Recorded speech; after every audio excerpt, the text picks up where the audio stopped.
Estamos todos. Entonces, bueno, tenemos el privilegio de volver a escuchar al doctor Juan Carlos Moreno en una charla. Así que muchísimas gracias, Juan Carlos, por hacer esto por nosotros. La charla se titula Goya, un genio de la pintura, y os voy a pedir, por favor, que cerréis micrófonos y cámaras. Si no, lo cerraré yo por vosotros. Muchas gracias, Juan Carlos. Adelante. Gracias, Ine. Pues muy buenas tardes, noches a todos. Es un placer verlos, aunque sea en pequeña pantalla.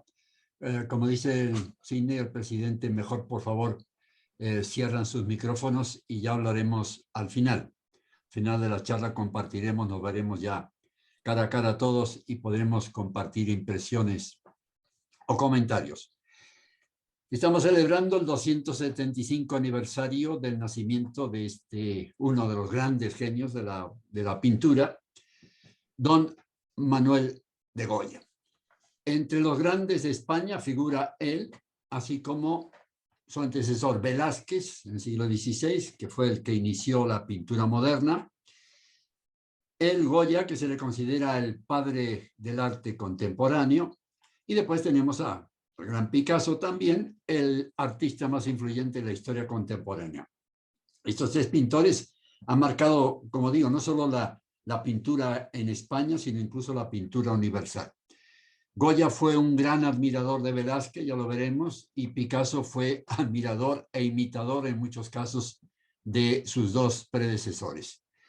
Francisco de Goya y Lucientes, él fue el gran innovador, es su gran privilegio, su gran valor que tuvo por cambiar modelos. Y ya iremos viendo después cómo él no quería hacer nada de lo que ya habían hecho anteriormente, sino quería innovar completamente la manera de pintar. Y de tal forma que ya anunció el romanticismo, el impresionismo, el expresionismo, como vamos a ver, se adelantó cientos de años a lo que fue la pintura después de él. Él destaca sobre todo por esa forma personal y original de pintar. Su visión de la realidad, él decía, yo no quiero imitar a nadie, yo pinto como veo, yo me expreso como él. O sea, que no era la pintura del Renacimiento, que era hacer lindos, bonitos, hermosos, todos los personajes que se pintaba. Él no, él ve la realidad así, y si te gusta, te gusta, y si no, allá usted. Ya veremos eso demostrándolo con pinturas. Aprovechó también la pintura para hacer una cosa de instrucción, no solo moral, sino también pedagógica y crítica. Ya veremos que hay muchas cosas de la sociedad de ese tiempo que tenía tanto que criticar, como lo hizo a través de sus cuadros, de sus pinturas. O sea que consideraba que una pintura no tiene que ser solo un objeto estético únicamente, sino también si se puede mandar un mensaje bastante directo a veces, pues hay que hacerlo.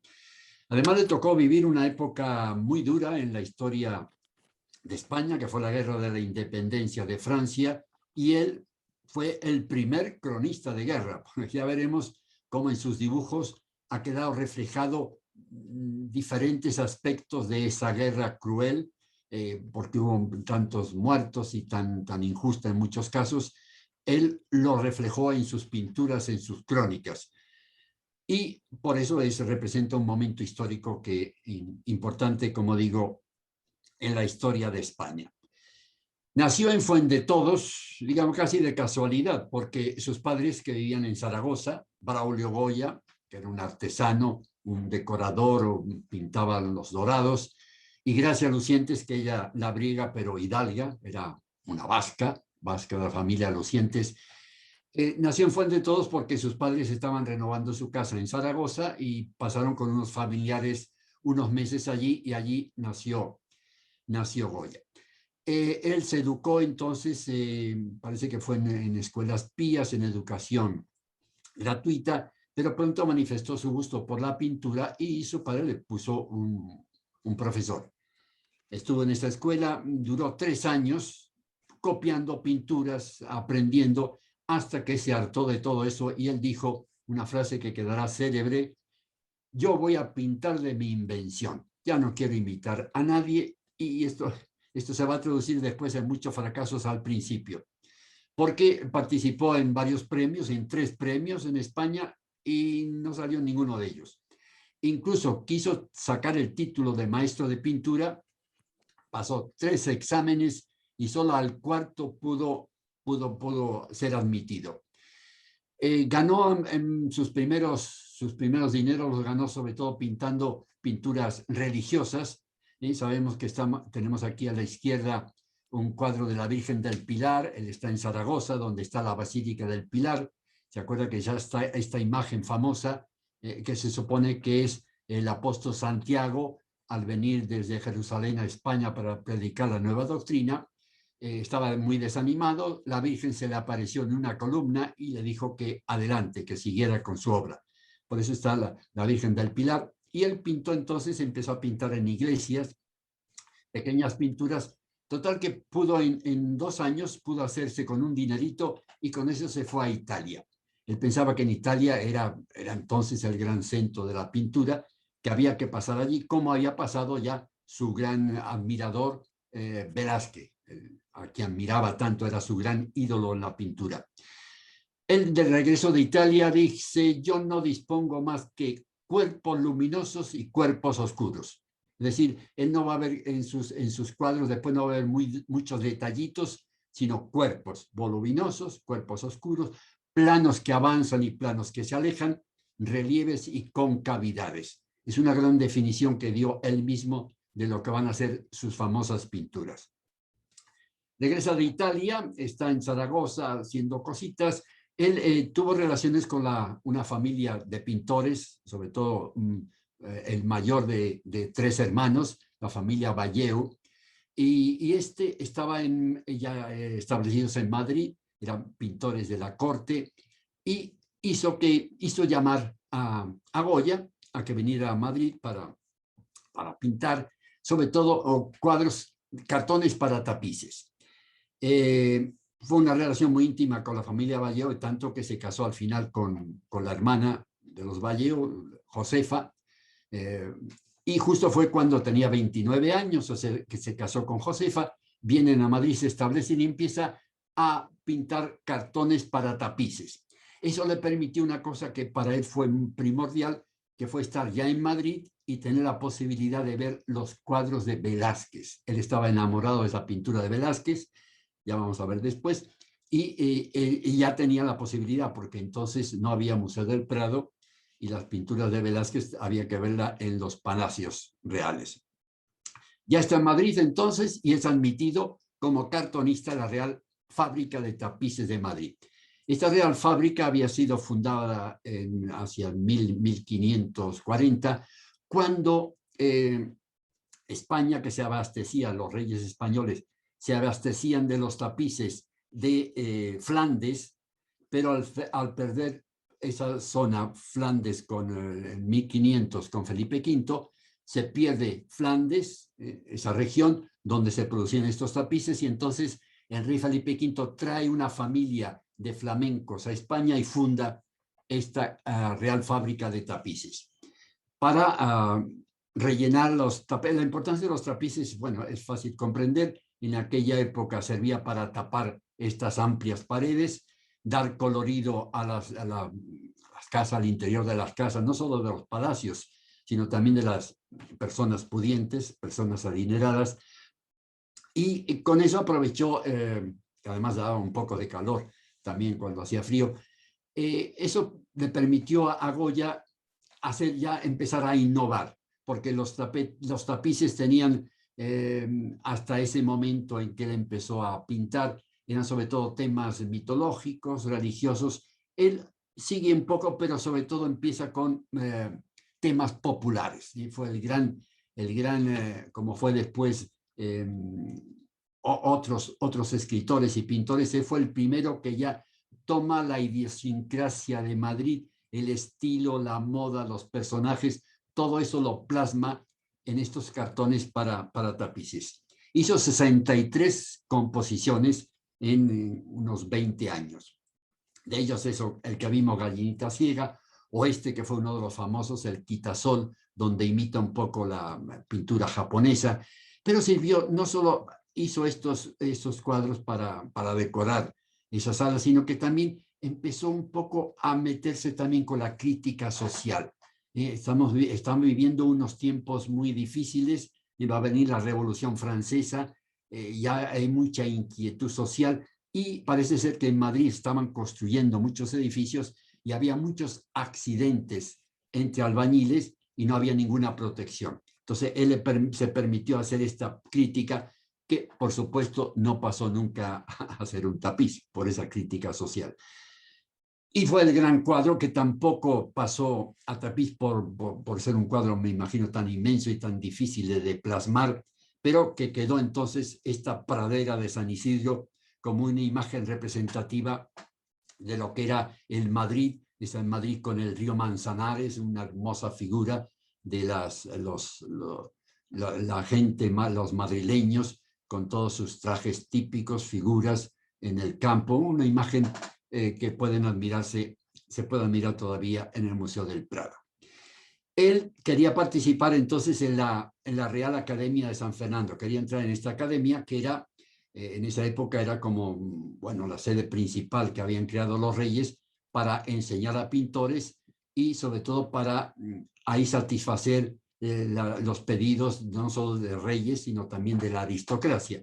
Entonces, como él sabía que los que lo iban a juzgar eran muy religiosos y fanáticos del cuerpo humano, entonces se le ocurrió pintar este Cristo en la cruz. Presenta este lienzo, donde, bueno, se ve que es un Cristo, bueno, es una persona, se ve bien, el físico, no hay nada de sangre, se puede observar, está los pies en la peana, como vamos a ver después a quién imitó, se imaginen ustedes ya, quizás han podido figurarse a la gran pintura de Velázquez.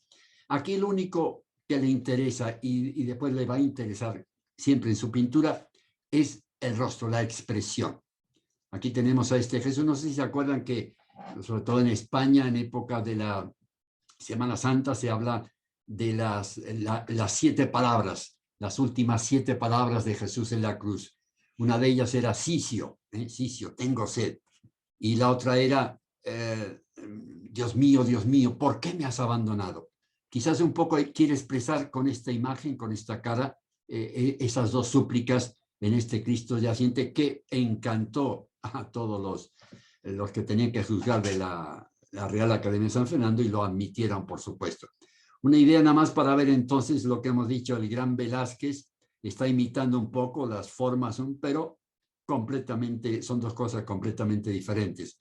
Aquí se acuerdan cuando hablamos de Velázquez tiempo atrás, que dijimos el poema que le dedicó Unamuno, donde dice que es la victoria sobre la muerte.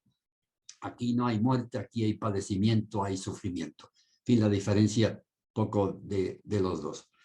Era un gran retratista, Goya, desde sus inicios, y así es que todo el mundo quería hacerse el retrato de Goya, sobre todo no solo los reyes, sino toda la aristocracia y la gente pudiente. Es un poco como, bueno, cuando hay un gran pintor, ¿se acuerdan también que hablamos un día de Sorolla, que vino aquí a Estados Unidos y no solo los políticos, sino hasta incluso el presidente del país quiso que le hiciera un retrato? Bueno, pues aquí igual, él destacó por eso. Incluso se dice que al principio era un poco tan tacaño o quería ganar dinero y ahorrarse, no perder tiempo, que cobraba más si reflejaba las manos de los pintores. En todo caso, tenemos aquí separado entre muchos cuadros. He querido destacar estos dos cuadros que se me hacen muy lindos.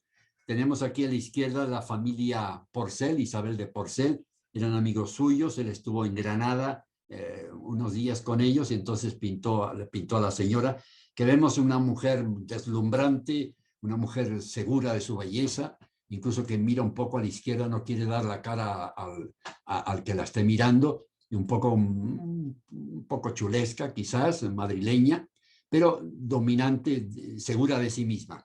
Ven que lo que le interesa es sobre todo el rostro.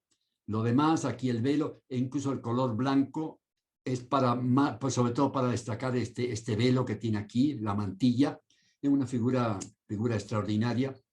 También pintó a Sabasa García. Resulta que un día estaba pintando a un señor en su casa y entró la sobrina del señor y se quedó tan entusiasmado con esa figura joven como esta Sabasa que le dijo si le permitía pintarla y así pasó a la historia. O sea que pintaba a todo el mundo, no solo, como digo, los reyes, sino toda la aristocracia y también a las familias de adinerados, por ejemplo, a esta familia Osorio, una gente muy rica, y pintó a toda la familia. Y quiero destacar al niño Manuel. Se imagina que seguramente la madre de Manuel, cuando vio este cuadro, le presentó este cuadro Goya, seguramente dijo, ¡ay, mi muñequito lindo! Y es cierto, porque era un muñequito. Esto no es un niño, esto es un muñeco. Aquí, como siempre, como hemos dicho, Goya quiere reflejar la realidad, así que el niño debía de ser así, sin mucha gracia, sin mucho estilo. Nomás quizá destaca más por su vestido, en su ropa de la época, este color rojo. Y después, quizás le quiso para divertir un poco el cuadro y para ser un poco más animado, le puso estos animales. Aquí tenemos la urraca que está con una, en el pico tiene el nombre de Francisco de Goya. La urraca para Goya era la curiosidad. Y después están los gatos. Fíjense que los más vivos del cuadro quizás sean los gatos con esos ojos. Y para Goya los gatos eran animales diabólicos. Aquí los presenta. Después hay una jaula con pajaritos ahí. O sea que Goya ya en este momento era además Don Paco, se le conocía, y como él decía, del rey abajo todo el mundo me conoce. Pero en uno de sus viajes fue a Andalucía y ahí tiene una grave enfermedad y se queda sordo. Tenía 46 años. Fíjese qué interesante, tenía 46 años y murió a los 82. O sea que casi a mitad de su vida sordo. Otro sordo famoso, bueno, todo el mundo sabe, fue Beethoven. Beethoven murió un año antes que Goya, pero murió a los 57 años. O sea que fue muy corta su vida. En cambio, Goya, como dijimos, 82. De entre sus 20 autorretratos, porque famoso en todos los pintores tienen que hacerse autorretratos según va pasando su vida, quiero destacar a estos 4 para ver un poco la diferencia. Aquí está el autorretrato cuando tenía 29 años, joven, justo acaba de casarse, está feliz, está dichoso, pero con esa mirada va a ganarse el mundo, va a conquistar todo, está ya llegando a Madrid. A los 37 sigue poderoso, sigue fuerte, bien gordito, bien sano. Y la diferencia ya con este autorretrato de 49 años, o sea que era 3 años después de la enfermedad que lo dejó sordo, ya ven cómo cambia completamente, ¿no? Ya es una persona ya más introvertida, temerosa, no saben qué está diciendo de él, no puede participar en tertulias, en charlas, ya es otra persona ya de más vida interior que exterior. Ese fue el último autorretrato que él se hizo a los 68 años. Después ya no se hizo nada más. No quiere decir que con la sordera perdiera su vida social, sobre todo fue famosa esa amistad con la 13ª duquesa de Alba. A ella la casaron a los 13 años con el duque de Villafranca, pero ella fue la que le dio todos los títulos a este duque, que también murió joven. Era la mujer más poderosa del país, pero después de la reina María Luisa, que ya vamos a hablar después de ella. La famosa duquesa de Alba. Este es el cuadro que está en el Palacio de Liria, que lo hemos visto muchas veces cuando ha habido reportajes sobre la duquesa, famosa duquesa de Alba. Aquí lo pinta el detallito, fíjense qué interesante, el lazo, tiene un lazo en la cabeza, un lazo en el pecho, y el perrito tiene un lacito también rojo, igual, en la pata trasera. Muy curiosamente, cuadro famoso de este personaje que, como se decía, era una persona abandonada, un torbellino de placeres y despreocupada por sus consecuencias. Esta dueña de sí misma, con todo ese pelambre que tiene en la cabeza, dominadora era, no le importaba nada de nada. Ella su vida fue corta también porque apenas 40 años tuvo, pero hizo como se suele decir, lo que le dio la gana, lo que quiso. Cuando muere su esposo, entonces se va a recluir a Andalucía, una de sus posesiones, y ahí llama a Goya. Goya entonces tuvo una relación con ella, pues sí, al parecer de amistad. Incluso decía Goya en alguna de sus cartas que ella la llamó a veces en su palacio en Madrid para cuando tenía una gran fiesta para que le aconsejara los colores que tenía que presentar, etc. Y en este cuadro llama la atención que en el anillo, la mano derecha que está señalando el suelo, hay dos anillos donde dice uno Alba y en otro dice Goya. Y abajo está señalando el suelo, claro, no se puede ver bien aquí, donde pone solo Goya. Claro, esto dio pies a numerosos comentarios civiles y demás. Todo el mundo comentaba que, pues, que tenían amores secretos, etcétera, pero parece ser que en realidad no hubo nada de eso. Hubo una amistad y después Goya se decepcionó mucho de ella. Fíjense que al final le dedicó uno de los caprichos que ya veremos después, le dedicó este que titula Volaverunt, salieron volando en latín. Dice, su cabeza está tan llena de gas inflamable que no necesita globos ni brujas para volar. Fíjense la crítica que le hace a la pobre duquesa. Bueno, total que termina con ella. Y la leyenda urbana, pues claro, habló muchas cosas de ella, la chismografía del Madrid de la época, hasta el punto que dijeron que había sido la modelo de esta maja, de las dos majas. Y acuérdense de que pintó entre 1800 y 1808, Goya pinta primero la maja desnuda y después la maja vestida. Bueno, maja, el título se le dio después, él no le dio este título, la llamaban las gitanas, quizás por esta ropa, este vestido. Como decía, o como me explicaba a mí cuando, a mis 19 años, cuando estaba en el Museo del Prado y el profesor nos estaba explicando, nos decía siempre, bueno, dice los entendidos que esta es más sensible que la maja desnuda. Bueno, a cada uno de saber. En todo caso, no era común pintar desnudos de mujeres. Acuérdense que el único que se tenía era justamente el de Cervantes, el de Velázquez, cuando vino de Italia, pintó un desnudo, pero era la mujer, no se le veía la cara a la mujer. No sé si se acuerdan, se veía la parte de atrás y se le veía la cara en un espejo que tenía enfrente.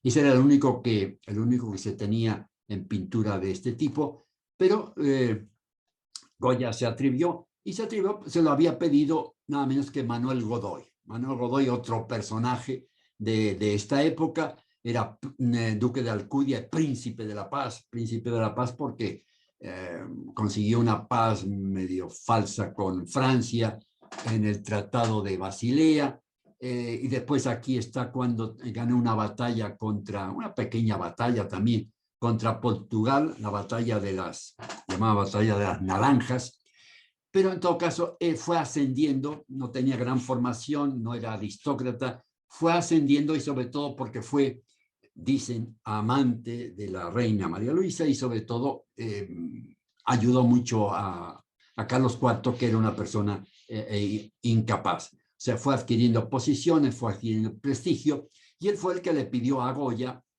que pintara estas majas, y parece que él tenía en uno de sus gabinetes, tenía una serie de sistema de poleas, dicen, y entonces, según la visita que viniera a verlo, pasaba la desnuda o pasaba la vestida. Y después en otro lado tenía también la de Velázquez. Eso da un poco la noción de lo que era este señor. Fíjense también, como he dicho, Goya pintaba como veía las cosas. Si estaba de acuerdo, aceptaba, y si no, que rompiera el cuadro. Aquí la presencia de Godoy, si se acuerdan de Velázquez, el sitio, la rendición de Breda, ¿se acuerda de Velázquez, donde está Ambrosio de Spínola casi dando un abrazo, recibiendo las llaves de Breda de Justino de Nassau, ese famoso cuadro de Velázquez? Este no tiene nada que ver con con ese estilo de pintura. Es un señor que está ahí mal sentado, un poco doliente, no tiene sentido, no tiene pinta de un héroe o de un gran militar. Decide entonces, ya va pintando de un lado para otro, está pintando iglesias también, pero dedica una serie de lo que se llama los caprichos. Él tenía entonces ya 53 años. Dijimos que en toda su obra hay mucha crítica social. Estamos viviendo, fíjese, estamos en 99, o sea, hace 11 años que había habido la Revolución Francesa, en 1789, y entonces él, inspirado por todas esas ideas que venían, pinta grabados atacando a la falsa sociedad de su época. Es una crítica feroz por todo lo que veía. Charles Baudelaire, el famoso poeta maldito, admiraba estos caprichos. Él era poeta, no era pintor, pero lo admiraba. Dice: luz y oscuridad, la razón y la sinrazón se enfrentan en todos estos horrores grotescos, porque vamos a ver algunos horrores grotescos criticando a la sociedad de ese momento. Y parece que él vivía en un primer piso y abajo había una farmacia. Y entonces estas 80 estampas se las dejó a farmacéutico a ver si las vendía.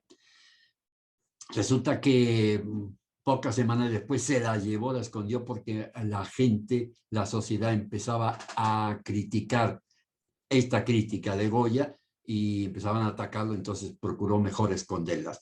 En el primer capricho se presenta él mismo, como satirizándose a sí mismo. Con ese gorro él nunca había pretendido ser un gran aristócrata, ni mucho menos, y se presenta entonces como en una actitud satírica, se está riendo él de sí mismo. Y famosísima es esta, pues seguramente que todos lo conocen, es este capricho 43, el sueño de la razón produce monstruos. Sueño de la razón, fíjese, el sueño de la razón, y vamos a hablar mucho de la razón un poco después. O sea, no es el sueño en sí, sino que la razón es la que sueña, o sea, la razón es la que no trabaja. Aquí está rodeado de búhos. Búhos para la mitología griega y después latina eran la inteligencia, porque había estado representado en Afrodita, en el hombro de Afrodita, eso que era inteligencia, razón. Y esta inteligencia, esta razón, le están ofreciendo la pintura para que pinte, para que despierte su razón, su pensamiento. Es un poco lo que se ha dicho en esta imagen con lo que fue el Quijote. El Quijote entonces es un señor que pierde la razón y ya hace barbaridades, hace cosas para reírse de la gente, porque no hace uso de la razón. Cuando los hombres no oyen el grito de la razón, todo se vuelve en visiones, decía Goya. Y está, por ejemplo, esta que es, fíjense, lo pintó entonces, estamos hablando del siglo XVIII, y es una situación que se está repitiendo a través de los siglos, y es la posición de una mujer. Él mismo lo dice con muy lindas palabras. Dice: el novio no es de los más apetecibles, pero es rico. A costa de la libertad de una niña infeliz, se compra el socorro de una familia hambrienta. Es decir, que se compraban, bueno, ya pueden ver, ¿no?, la sátira aquí de un viejo jorobado y una pobre joven.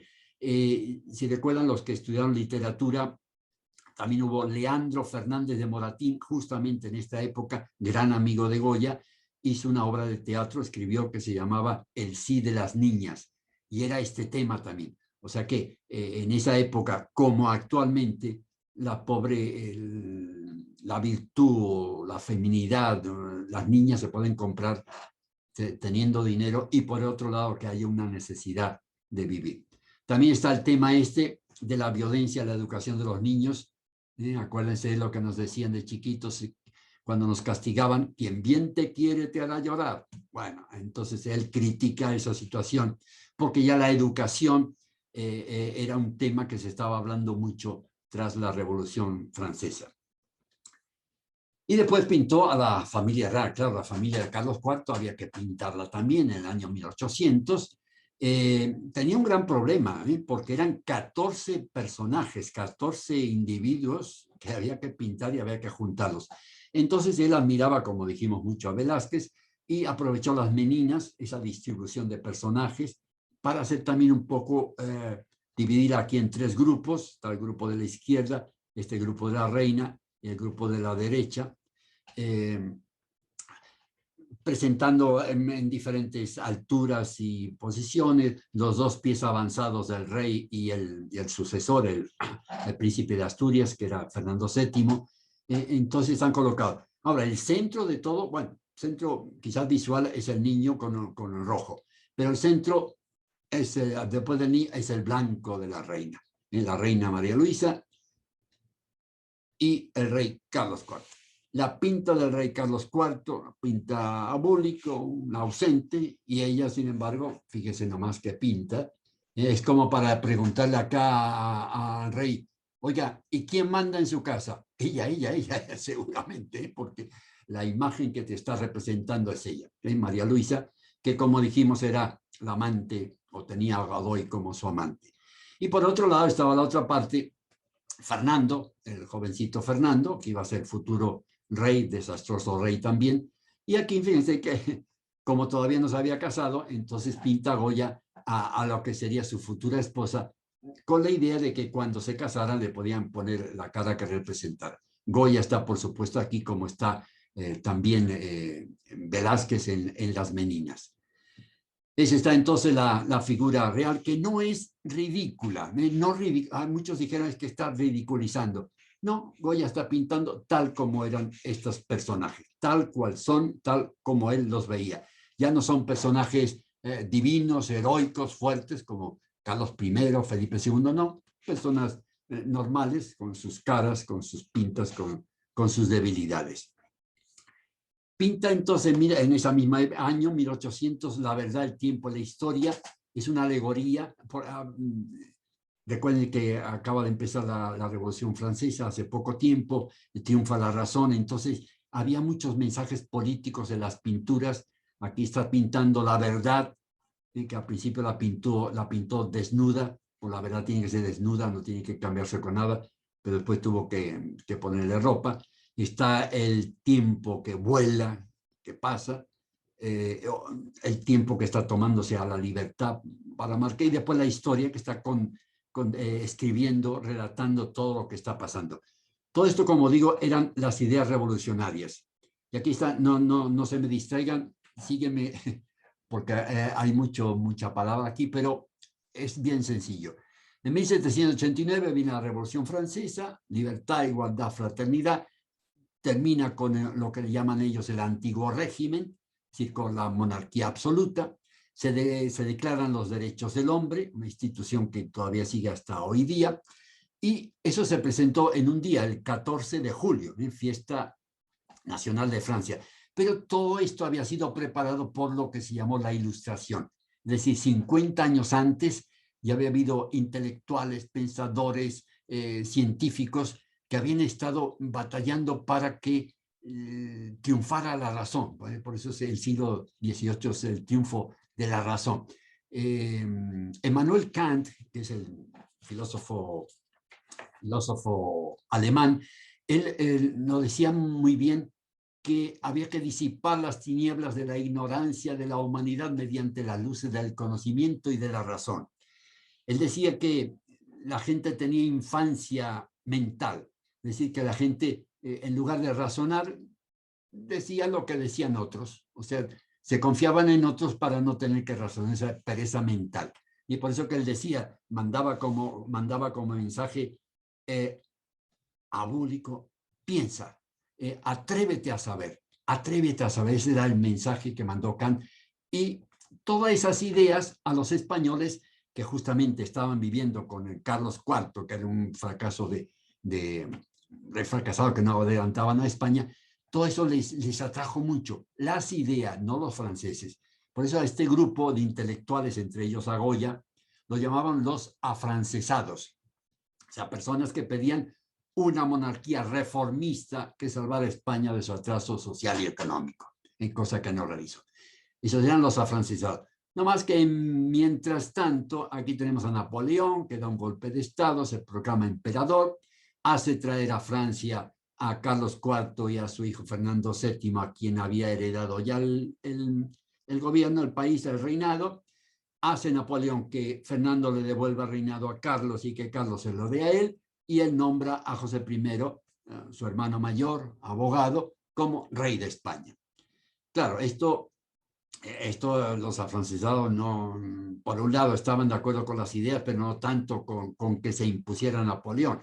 Al final se desveló Napoleón lo que realmente quería, que era apoderarse de España, y fue cuando el 2 de mayo se levantó todo el país. Hubo ese levantamiento popular, sobre todo en Madrid, y ahí no sé si alguna vez ya hablamos de esa oda famosa del 2 de mayo, que es una estrofa que nos enseñaban en la escuela en España, que mi hermano Antonio es la que siempre recuerda cuando nos encontramos, y es la que decía: guerra, clamó en el altar el sacerdote con ira. Guerra, repitió la lira con indómito cantar. Guerra, gritó al despertar el pueblo que al mundo aterra. Y cuando en Hispania tierra pasos extraños se oyeron, hasta las tumbas se abrieron gritando venganza y guerra. Fíjense que después de eso, pues la gente, pues arriba, vamos a agarrar las armas contra los franchutes. Y así fue lo que sucedió el 2 de mayo. Un cuadro hermoso, cuadro reflejado, hermoso como pintura, pero con esa triste realidad de todas las guerras, ese fanatismo, esa opresión, y sobre todo, como siempre digo, le interesaban los rostros, esas expresiones, esos ojos de odio, esos ojos de odio, de represión. Y claro, al día siguiente, los franceses pues acabaron con esas manifestaciones y fueron los fusilamientos del 3 de mayo. También otro famoso cuadro que representa lo que es la opresión, lo que son dictaduras, lo que son estos personajes que no se les ve la cara, que están ocultos, y el centro de atención, que es este personaje con esos ojos, con eso. Fíjense que, como hemos dicho, no pinta detalles, son pinceladas al cuerpo de lo blanco, estos ojos, los que están esperando el temor de los que hacen uno, hacen otro. Un cuadro que, por cierto, seguramente que los mexicanos se acordarán, el cuadro del fusilamiento de Maximiliano, de Edouard Manet, que pintó varios años después de imitó un poco esta pose. Y también lo imitó Picasso, le hizo un homenaje a Goya, como dijimos, Picasso estaba enamorado también de esa pintura de Goya, reflejó estas manos al aire en el famoso Guernica. Pinta después los desastres de la guerra, porque lo que dijimos interesante de Goya es que fue testigo de todo esto. Cuando estaba terminando la guerra, lo llamó su amigo Veláez de Zaragoza, un gran héroe de Zaragoza, Palafox y Veláez, y entonces y parece que por el camino estuvo viendo todavía restos de todo lo que había sido esta guerra.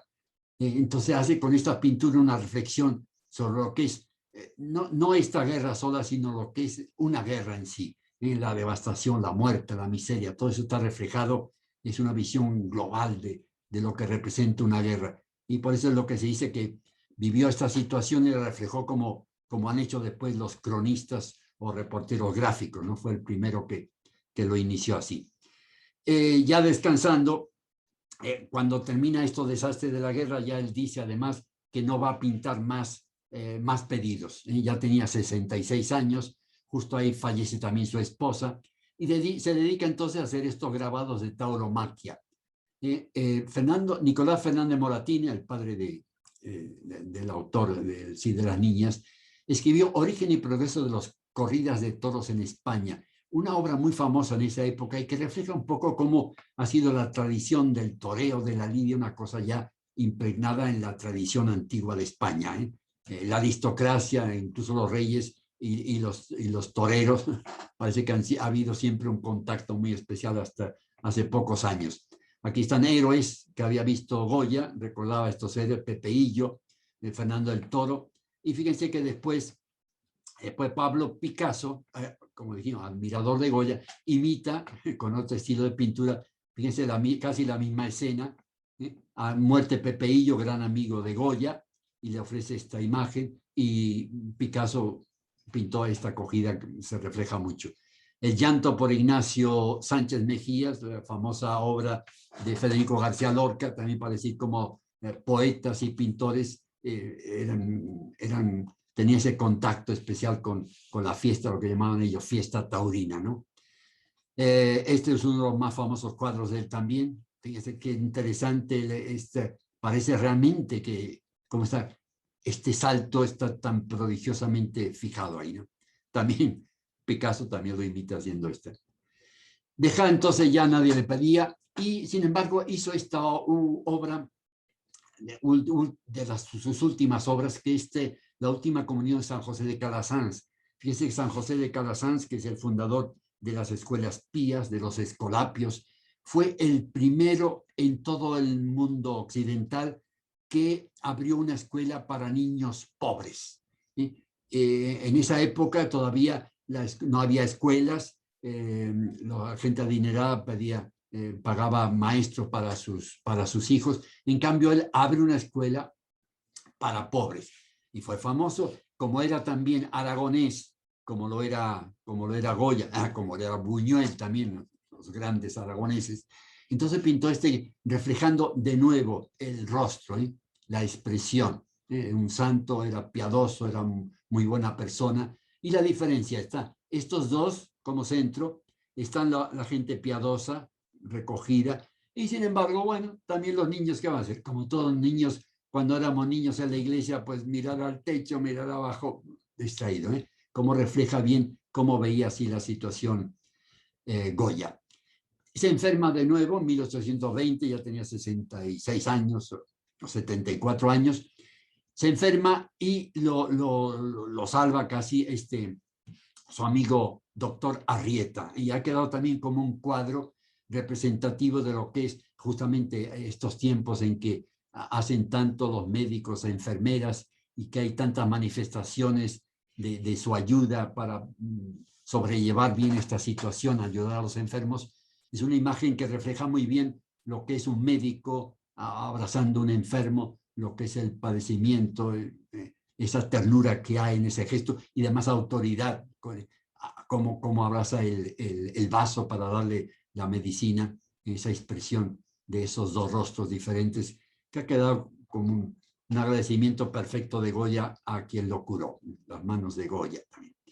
Y después ya vamos terminando ya, cuando ya estaba cansado de todo, ya había fallecido su mujer, estaba ahora con decía que era la empleada de su casa, pero era su amante al final, Leocadia Zorrilla, y entonces ya desesperado, ya sus amigos se habían exiliado porque ya los cambios, estaba Fernando VII, ya empiezan a criticar a los afrancesados antiguos y demás.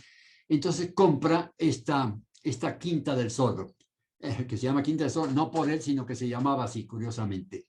Esta es la imagen que ha quedado de un grabado, o sea que debía ser más o menos así, hoy día está destruida. ¿Qué hizo? Entonces ahí con su sordera, con su mundo interior, pinta estas 14 obras de óleo al seco, es decir, como hizo con la última cena que pintó. Justamente estamos leyendo el libro y me olvidé ahora del nombre. ¿Quién pintó la última cena? Entonces ahí está eso, Leonardo da Vinci, gracias. Entonces en la pared, la pared hace estas pinturas con puro negro. La más famosa es esta, Saturno devorando a su hijo. Fíjense que Saturno, o Crono para los griegos, era un personaje que habían pintado muchos, un personaje mitológico terrible, y que al decirle que uno de sus hijos iba a acabar con él, entonces empezó a devorarlos a todos. Y que al final que su esposa cuando tenía que darle a Zeus, le tocaba a Zeus, lo envuelve en pañales una piedra y se lo da en lugar de Zeus. Parece que debía estar tan loco que se la tragó. Zeus se hizo mayor, lo venció y al atacarlo devolvió a todos sus hijos. En fin, toda esa historia mitológica. Pero fíjense este mundo interior que debía tener Goya para pintar este rostro terrible, esos ojos, esas manos aprisionando este cuerpo, que era lo único blanco, que había en todo negro, más solo un poco la espalda de esto. Ha habido muchas interpretaciones de esto, ¿no? En todo caso, dice que es la peor versión de una persona, de un humano, ¿no? Esos ojos de ira, de locura, en fin. Otra de las pinturas famosas, este duelo a garrotazos, un poco las dos Españas, la que evoluciona y la que se queda atrás, siempre repetido. ¿Se acuerdan también de Antonio Machado? Españolito que naces al mundo, te guarde Dios, una de las dos Españas, adelante el corazón. Ahí están las dos Españas de siempre y justo de hoy día también, desgraciadamente. Otro de los cuadros es este Aquelarre o el Gran Cabrón, donde ya el inicio no, el avance del expresionismo. Y aquí son rostros degradados, muecas, expresiones. Es el feísmo, pero hecho pintura, hecho belleza. Sobre todo que me encanta estos dos viejos comiendo. Cuadro extraordinario, viejos comiendo sopa, claro, no tienen dientes. Fíjense la expresión, ya casi es un cadáver, pero esos ojos, esa sonrisa irónica, ¿qué sería? Goya riéndose del mundo, Goya riéndose de lo que había vivido, quién sabe, ¿no? Pero se me hace una extraordinaria pintura, de nuevo sin detalles, y es el expresionismo puro que vino después.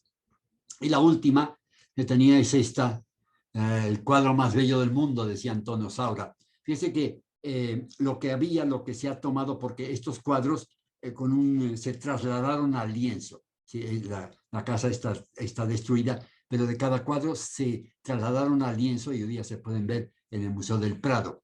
Pero antes de que fuera destruido, en 1874 tomaron esta fotografía, Jean Laurent, francés, y se ve mucho mejor. Fíjese que esta expresión, el título era Perro semihundido o simplemente el perro. Esa expresión de, no sé, de ternura simbólica de algo, un cuadro que ha llamado mucho la atención a muchos pintores, como el Rafael Canogar, es un poema visual, primera obra pictórica simbolista de Occidente. Bueno, en todo caso, el negativo, si lo quieren ver, está en el archivo en Madrid. Y así vamos terminando. El amigo Goya, ya cuando viene Fernando VII, toma el poder en España, empieza a acabar con todos los afrancesados, empiezan todos a temer incluso por su vida o por ir a la cárcel. Ya Godoy también ya había estado fuera, en París, sus amigos también.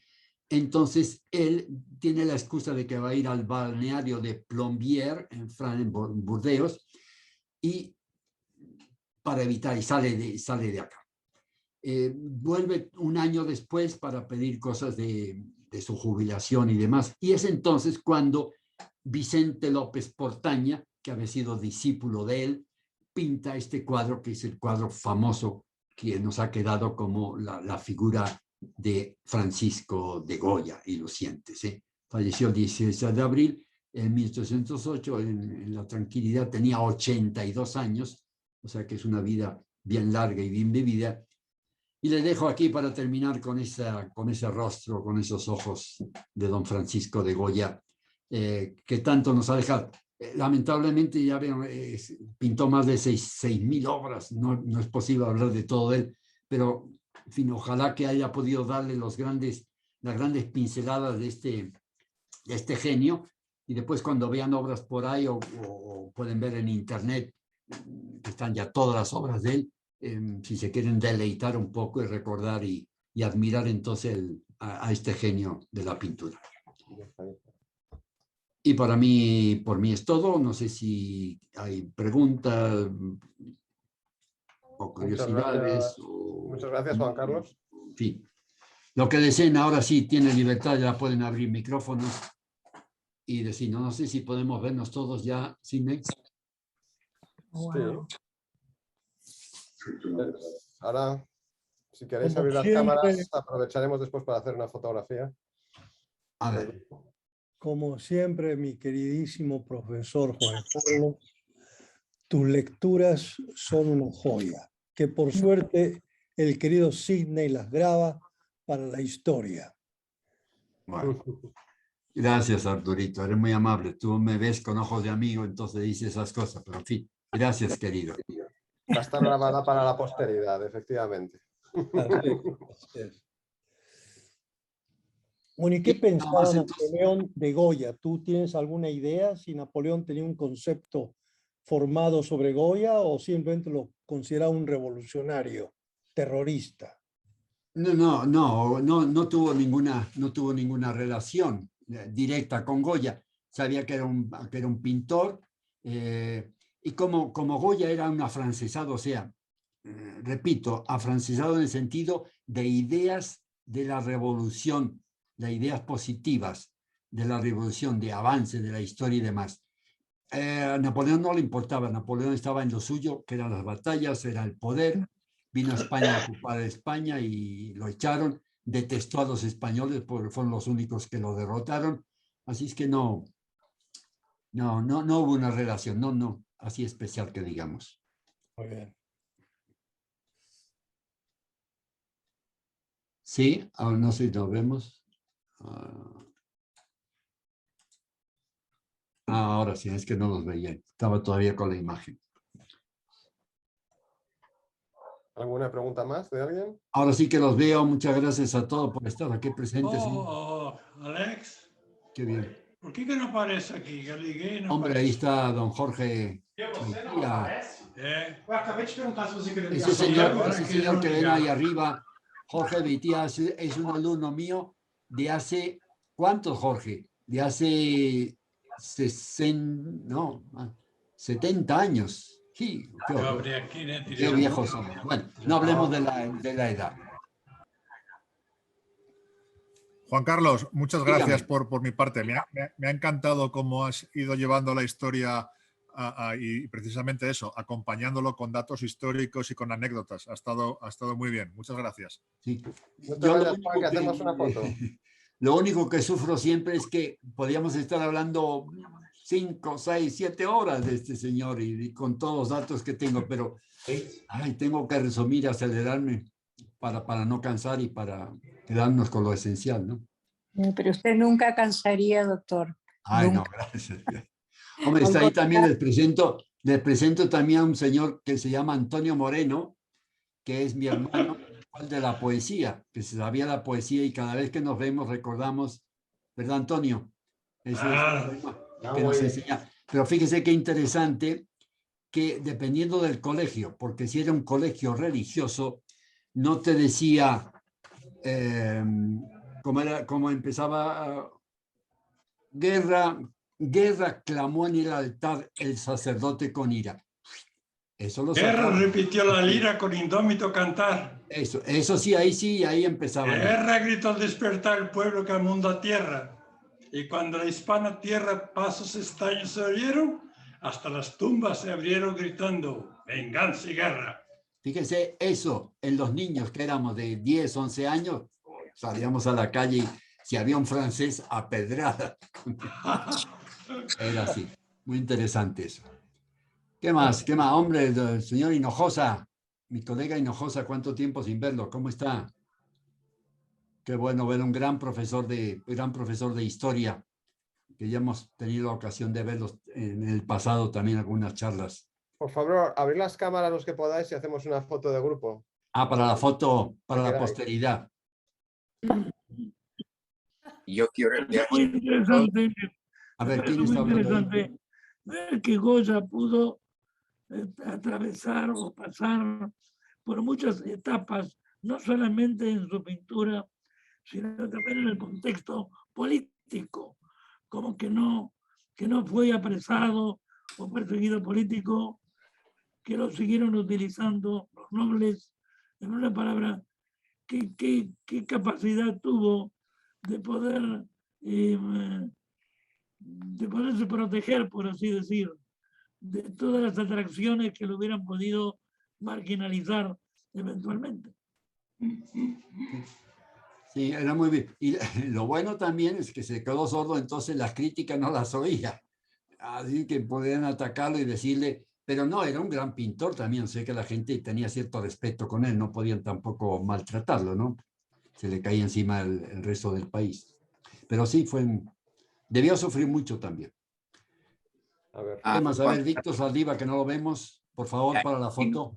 No me atrevo a poner la cámara porque estoy muy desvencijado acá. Ah, Pero quiero decirle que Cristina y yo hemos disfrutado tu presentación, como siempre, que nos lleva a lo largo de la historia y la belleza de esas pinturas, los motivos impuestos por el talento del pintor, aunque en paréntesis y sin desmerecer al pintor como tal, y sobre todo tu bella presentación al punto y con datos históricos tan pertinentes, para mí, Sorolla.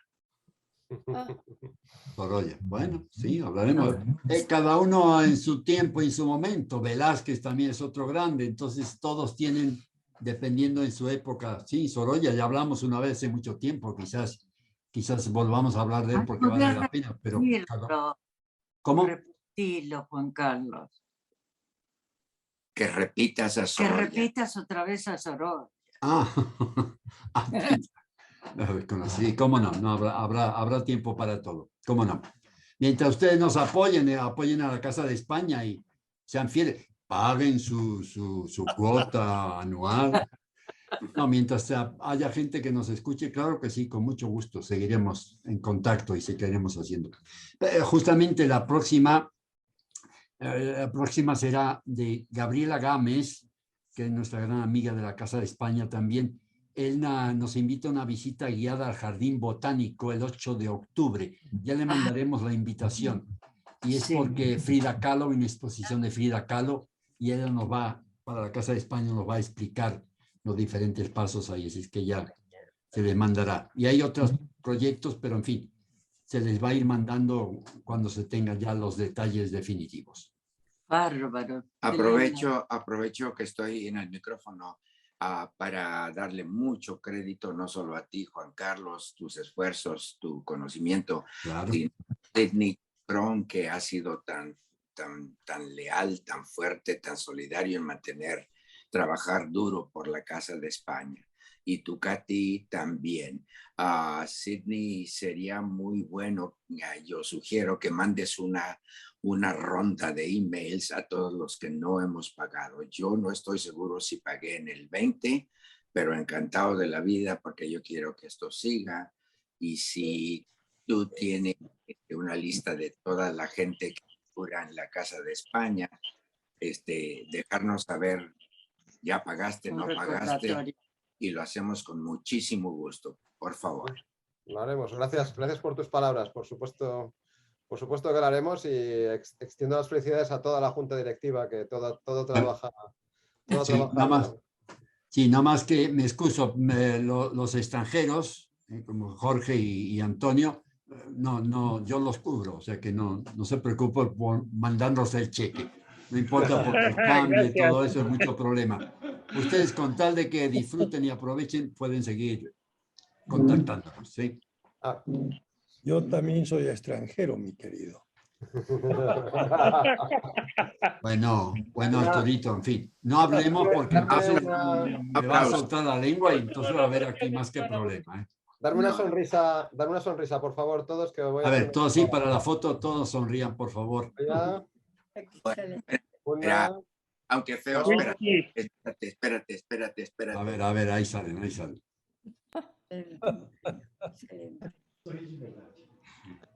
A ver.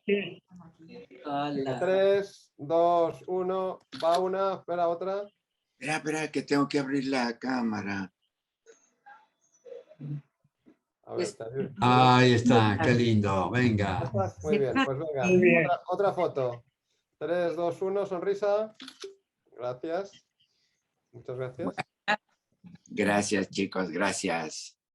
Muchas gracias, Juan Carlos. Sally también, saludos, Sally. Siempre nos escucha. Muchas gracias por la presentación. Hasta luego. Pues, no, es un hombre, el vecino Hasta Roberto. luego. Chao. Gracias. Gracias, doctor Moreno. Gracias, profesor. Gracias. Saludos. Gracias a ustedes. Gracias. Un cariño muy grande, profesor. Chao, Jorge. Saludos en casa. Un abrazo fuerte. Muchas gracias. Viva Perú. Gracias. Gracias. Necesitamos que nos manden buenas ondas. Gracias. Sí. Abrazo también para la Katy. Adiós, Antonio. Saludos a la Saludos a familia. Katy. Todo de bueno. Vino a Brasil también.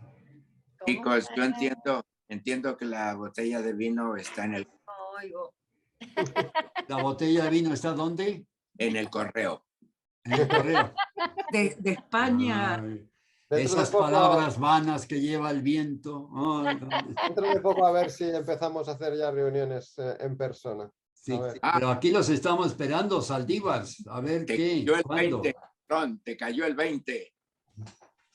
Explícale que es que cuando un mexicano le dice a otro, te cayó el 20, es porque las máquinas antiguas, hasta que no ponías una moneda de 20 centavos, funcionaban.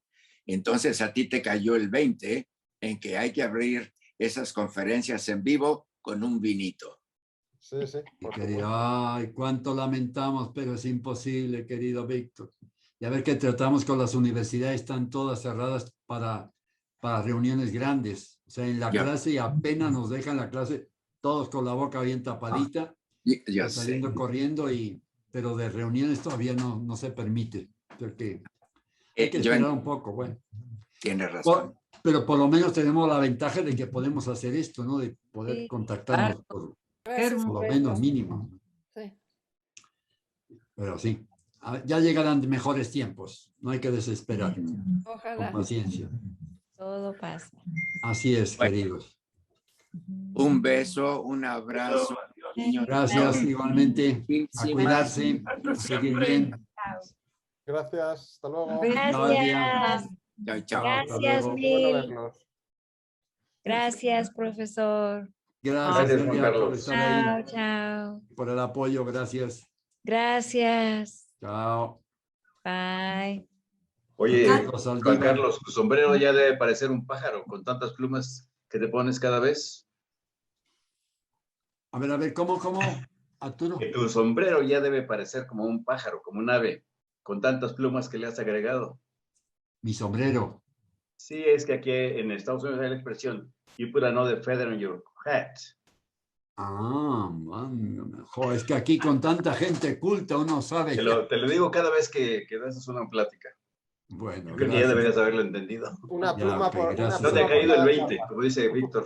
Sí, no, es que aquí, te digo, con tanta gente. No, pero de allí, felicidades. ya había de Brasil, de Perú. Felicidades, México. Carlos. Qué bueno, gracias, Arturito. Felicidades y muchas gracias. Ok, no, gracias hasta a ustedes luego. por estar ahí y apoyarnos.